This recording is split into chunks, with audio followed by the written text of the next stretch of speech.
اسلامیہ ذوالحجہ کا مہینہ چل رہا ہے، بقرعید بالکل قریب ہے۔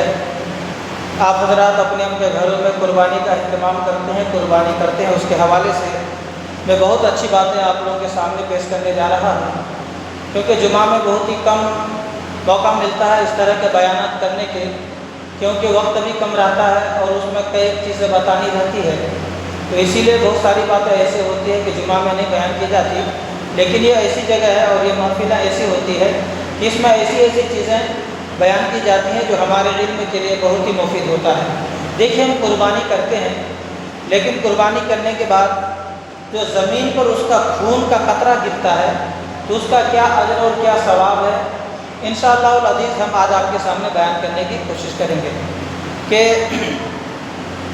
پہلا قطرہ، دوسرا قطرہ، تیسرا قطرہ، چوتھا قطرہ، ہم تو صرف یہی جانتے کہ جانور ذبح کیے، خون زمین پہ گر گیا، اللہ کی بارگاہ میں مقبول ہو گیا، بس بات ختم۔ لیکن یاد رہے کہ ہر قطرے کا جو ہے الگ الگ ثواب ہے، یعنی جتنے قطرے زمین پر خون کے گرتے ہیں ہر قطرے کا ثواب الگ ہے۔ میں آپ کو بتاؤں کہ تذکرۃ الواعظین کے حوالے سے میں بتاؤں کہ حضرت عبداللہ ابن عباس رضی اللہ تعالیٰ عنہ سے روایت ہے کہ حضور نبی کریم صلی اللہ علیہ وسلم نے فرمایا، جو شخص خالص نیت سے راہ خدا میں جانور قربان کرتا ہے، اللہ تعالیٰ اس کو اس قدر اجر دیتا ہے کہ جس کا علم باری تعالیٰ کے سوا کسی کو نہیں۔ یعنی جو انسان صرف اللہ کا قرب حاصل کرنے کے لیے قربانی کرتا ہے تو اللہ تبارک و تعالیٰ اس کو اتنا اجر عطا فرماتا ہے، اتنا نیکیاں عطا فرماتا ہے کہ اللہ تعالیٰ کے علاوہ کسی کو نہیں معلوم ہے، اللہ کے سوا کسی کو معلوم نہیں ہے۔ البتہ قربانی کا ادنا ترین ثواب تو یہ ہے کہ قربانی کے جانور کے خون کے زمین پر گرنے والے قطرے کا ثواب یہ ہے کہ قربانی کرنے والے کو 70 درجے دیے جاتے ہیں۔ کہیے سبحان اللہ۔ دیکھیں، جب پہلا قطرہ زمین پر گرتا ہے تو اس کو 70 درجے دیے جاتے ہیں، اور دوسرے قطرے کے بدلے 70 نیکیاں پاتا ہے، یعنی دوسرا قطرہ جب گرتا ہے تو پھر 70 نیکیاں پاتا ہے۔ اسی طریقے سے تیسرے قطرے پر اس کے 70 گناہ مٹا دیے جاتے ہیں۔ دیکھیں، جب تیسرا قطرہ گرتا ہے تو 70 گناہ جو ہے اس کے مٹا دیے جاتے ہیں، اور چوتھے قطرے کے بدلے ثواب یہ ہے کہ وہ ہوا جو اللہ اکبر کہتے وقت قربانی کرنے والے کے منہ سے نکلتی ہے، وہ ہوا اللہ کے نزدیک خوشبوئے مشک سے بھی زیادہ خوشبودار ہوتی ہے۔ کہیے سبحان اللہ۔ یعنی جب جانور ذبح کرتے ہیں تو اللہ اکبر جو کہتے ہیں، تو بسم اللہ اللہ اکبر کہہ کر جانور ذبح کرتے ہیں، تو منہ سے جو ہوا نکلتی ہے، منہ سے جو ہوا نکلتی ہے تو یہ ہوا اللہ کے نزدیک مشک سے بھی زیادہ خوشبودار ہوتی ہے۔ کہیے سبحان اللہ۔ مشک سے بھی زیادہ خوشبودار ہوتی ہے۔ اب آگے دیکھیے، 5ویں قطرے پر اس کے جسم اور زبان کو گناہوں سے یوں پاک کر دیا جاتا ہے جیسے ابھی ماں کے پیٹ سے پیدا ہوا ہو۔ جب جانور ذبح کرتا ہے اور اس کا 5واں قطرہ خون کا جب زمین پر گرتا ہے تو اس کے زبان کو اور اس کے جسم کو گناہوں سے ایسے پاک کر دیتا ہے جیسے کہ ابھی ماں کے پیٹ سے پیدا ہوا ہو۔ جب انسان ماں کے پیٹ سے پیدا ہوتا ہے تو بالکل کوئی گناہ اس سے نہیں ہوتا، بالکل گناہوں سے پاک ہوتا ہے، تو ویسے ہی انسان قربانی کرنے والا ہو جاتا ہے۔ 6ٹھے قطرے پر اس کے لیے بہشت میں ایک شہر تیار کیا جاتا ہے۔ جب خون کا 6ٹھا قطرہ گرتا ہے تو جنت میں ایک شہر تیار کیا جاتا ہے۔ 7ویں قطرے پر روز محشر سرداری کے لیے چن لیا جاتا ہے۔ جب 7واں قطرہ گرتا ہے تو روز محشر یعنی قیامت کے دن جو ہے سرداری کے لیے اس شخص کو چن لیا جائے گا۔ یہ سرداری مخلوقات کی سرداری ہوگی۔ 8ویں قطرے پر اس کو، اس کے والدین کو، اس کے اہل خانہ کو بخش دیا جاتا ہے۔ سبحان اللہ۔ یہ بھی بہت دیکھیے، 8ویں قطروں پر جو ہے اس کو، اس کے والدین کو، اس کے اہل خانہ کو، جو گھر والے ہیں، یعنی ان کے سب کسی کو بخش دیا جاتا ہے۔ قربانی کرنے کی کتنے اجر و ثواب ہے، اس کے خون کے قطرے کے ثواب میں آپ کو بتاتا ہوں صرف۔ 9ویں قطرے پر اس کے اور دوزخ کے درمیان 500 برس کی مسافت کے برابر ایک خندق حائل کر دی جاتی ہے، یعنی ایک ایسی خندق جو دوزخ کے درمیان اور جنت کے درمیان 500 برس کا یعنی راستہ ہوگا۔ اب سوچئے 500 برس کس کو کہتے ہیں۔ 10ویں قطرے کے بدلے اس کے نام اعمال اس کے دائیں ہاتھ میں دیا جائے گا۔ اللہ اکبر۔ 10ویں قطرہ جو ہے جب میدان محشر ہوگا، نفسی نفسی کے عالم ہوگے، نام اعمال تولے جائیں گے، تو اس وقت جو ہے اس قربانی کے خون کے قطرے کے بدلے میں نام اعمال اس کے دائیں ہاتھ میں دیا جائے گا، اور جن کا بائیں ہاتھ میں پکڑا دیا جائے گا تو اس کا حشر خدائی کو معلوم ہے۔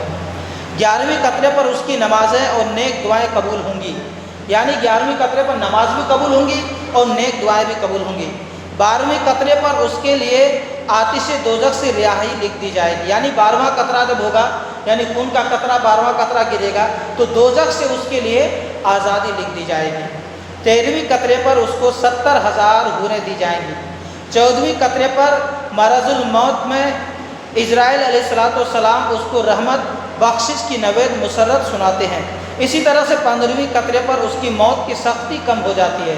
اللہ اکبر، موت کے وقت ایک انسان کی جب روح نکالی جاتی ہے تو اتنی سختی یعنی سختی سے اس کی روح نکالی جاتی ہے، اللہ اکبر، انسان بہت بے چین و بے قرار ہوتا ہے۔ آپ لوگوں کے نظروں کے سامنے اگر کسی کی روح نکلی ہوں گی تو آپ لوگ دیکھے ہوں گے کہ کس قدر وہ انسان تڑپتا ہے۔ تو دیکھیے 15ویں قطرے پر جو ہے موت کی سختی کم ہو جائے گی۔ 16ویں قطرے پر اس کو توق زنجیر سے آزاد کیا جائے گا۔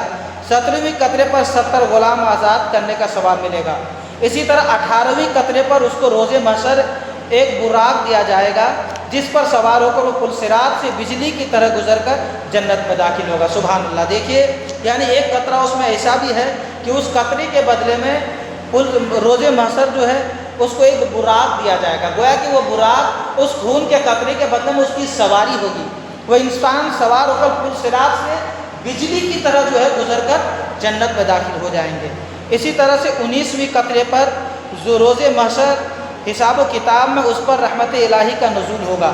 20ویں قطرے پر اس کے تمام گناہ معاف کر دیے جاتے ہیں۔ سبحان اللہ، یعنی 20واں قطرہ ایسا ہے کہ اس کے تمام گناہ معاف کر دیے جائیں گے۔ 21ویں قطرے پر اس کو اللہ تعالیٰ روز محشر اپنے عرش کے سائے میں جگہ دے گا۔ سبحان اللہ، روز محشر دیکھیے جہاں نہ کوئی درخت ہوگا نہ کوئی سایہ ہوگا، ہر جو ہے تو زمین تانبے کی ہو جائے گی، آسمان سوا نیزے کے ہو جائیں گے، ہر ایک انسان حیران و پریشان ہوگا۔ تو اس وقت اللہ تبارک و تعالیٰ اپنے عرش کے سائے میں جگہ عطا فرمائے گا، جس روز کے عرش الہی کے علاوہ کہیں بھی سایہ نہ ہوگا۔ غرض یہ ہے کہ ہر قطرے پر ثواب بڑھتا چلا جاتا ہے، یعنی جتنے بھی خون کے قطرے گرتے ہیں اتنے قطرے پر جو ہے تو ثواب بڑھتا چلا جاتا ہے، جس کا شمار اللہ کے سوا کسی کو بھی معلوم نہیں۔ پھر جب ذبح سے فارغ ہوتا ہے، یہ تو میں نے بتایا کچھ کتابوں میں خون کے قطرے کے بارے میں بتایا گیا کہ اس قطرے پر اس قطرے پر یعنی یہ نیکیاں ہے، یہ اجر ہے، یہ نیکیاں یہ اجر ہے، لیکن اب آگے دیکھیے پھر جب ذبح سے فارغ ہو جاتا ہے، انسان جانور ذبح کر دیتا ہے، ذبح کر کے فارغ ہو جاتا ہے، تو اللہ تعالیٰ اس کی نگاہوں کے سامنے جگمگاتا ہوا نور پیش کرتا ہے۔ سبحان اللہ، جب بھنے ہوئے گوشت، اب جو جانور ذبح ہو گیا اس کی بھی فضیلت ہو گئی، اور جب انسان جانور ذبح کرنے کے بعد بھنا ہوا گوشت کھاتا ہے اس کا بھی دیکھیں، اس کے بارے میں کہا جب بھنے ہوئے گوشت کی بوٹی کھاتا ہے تو اللہ تعالیٰ اس کی قبر کو روشن فرماتا ہے اور اسے اس قدر فراغ کرتا ہے جس قدر کے 70 برس راہ ہوتی ہے۔ سبحان اللہ، دیکھیے کتنا اجر ہے، جب انسان گوشت کھاتا ہے، گوشت کی بوٹی کھاتا ہے تو اس کی قبروں کو روشن کر دیا جاتا ہے، اور اس قدر اس کی قبر کو فراغ کر دیا جاتا ہے کہ 70 برس کی راہ، یعنی جیسے انسان 70 برس یعنی 70 سال راستہ طے کر کے دوسری منزل تک پہنچتا ہے۔ اور جب محتاجوں کو دینے کے لیے، اور اس میں ہم لوگ 3 حصہ کرتے ہیں، ایک غریبوں محتاجوں کو بانٹتے ہیں، تو دیکھیے محتاجوں کے بارے میں کہا گیا ہے کہ جب محتاجوں کو دینے کے لیے گوشت لے جاتا ہے تو اس کو پہلا قدم اٹھانے پر سفر حج کا ثواب دیتا ہے۔ سبحان اللہ، دیکھیے جب کوئی انسان قربانی کا گوشت کسی یتیم غریب مسکین کو دینے کے لیے اپنا پہلا قدم اٹھاتا ہے تو اس کو حج کا سفر یعنی جو سفر حج کا ثواب ہے اس انسان کو دیا جاتا ہے۔ دوسرے قدم پر اس کی عمر اور رزق میں برکت ہوتی ہے۔ تیسرے قدم پر اس کے نام اعمال میں کوہ ابو قبیس کے برابر ثواب لکھا جاتا ہے۔ چوتھے قدم پر اس کی آنکھوں میں حضرت عثمان کی مانند حیا پیدا ہوتی ہے، اور 5ویں قدم پر اس کا قلب نرم ہو جاتا ہے۔ سبحان اللہ، چھٹے قدم پر اللہ تعالیٰ اس کو فرزند صالح عطا فرمائے گا جو قیامت میں اس کا شفیع ہوگا۔ 7ویں قدم پر اس کی قبر آسمان کی چوڑائی کے برابر فراغ کر دی جائے گی، اور اس طرح ہر قدم پر ثواب بڑھتا جائے گا۔ اور اس قدر بڑھے گا کہ جس کا علم سوائے اللہ کے کسی کو بھی نہیں ہوگا۔ یعنی انسان کا جتنا قدم اللہ کے یعنی بندے غریبوں مسکینوں میں گوشت لے کر کے تقسیم کرنے جانے میں ہوگا، اس قدر ہی اس کا ثواب بڑھتا جائے گا جس کا یعنی علم اللہ کے سوا کسی کو نہیں ہوگا۔ پھر جب اپنے بال بچوں کے ساتھ دیکھیں، یہ تو بانٹنے کا بھی ہو گیا، اور جب انسان اپنے بال بچوں کے ساتھ پورے گھر والوں کے ساتھ بیٹھ کر قربانی کا گوشت کھاتا ہے تو پہلے لقمے پر اس کو 70 نبیوں کا ثواب ملتا ہے، سبحان اللہ، اور دوسرے لقمے پر 70 حج کا ثواب ملتا ہے، سبحان اللہ۔ دیکھیے دوسرا لقمہ جب کھاتا ہے تو 70 حج کرنے کا ثواب اس کو ملتا ہے جب اپنے فیملی کے ساتھ بال بچوں کے ساتھ کھاتا ہے، اور تیسرے لقمے پر 70 نمازیوں کا، اور چوتھے لقمے پر راہ خدا میں 70 گھوڑے صدقہ کرنے کا ثواب ملتا ہے۔ اسی طریقے سے 5ویں لقمے پر اللہ تعالیٰ اس کو ایمان کامل نصیب فرمائے گا۔ 6ٹھے لقمے پر اس کی قبر میں ایک کھڑکی کھل جائے گی جو قیامت تک روشنی کا باعث ہوگی۔ اسی طرح 7ویں لقمے پر اس کی قبر میں 70 روزن جن سے جنت کی ہوائیں اور خوشبوئیں آئیں گی، اور جو شخص قربانی کے گوشت میں سے کسی کو کھلائے گا تو 70 شہیدوں کا ثواب پائے گا، یہ سبحان اللہ۔ اور بوقت مرگ، یعنی یہ تو ثواب پائے گا ہی، اور مرنے کے وقت کے بارے کہا گیا ہے کہ بوقت مرگ فرشتہ اس کو بشارت سنائے گا کہ اے شخص، اللہ تعالیٰ نے تجھ کو عذاب سے بالکل آزاد کر دیا ہے، تو یہ سبحان اللہ جو کسی کو گوشت کھلائے گا۔ تو یہ قربانی کے جو ہے تو جانور کے خون کے قطرے اور بوٹی کھانا، غریبوں میں تقسیم کرنا، اور اس کے بعد کیا کہتے ہیں کہ اپنے اہل و عیال کے ساتھ کھانا، یہ نیکیاں تھیں جس کو میں نے آپ کے سامنے بیان کیا۔ بہت ہی کم یہ سب باتیں سننے کو ملتی ہے۔ اللہ تبارک و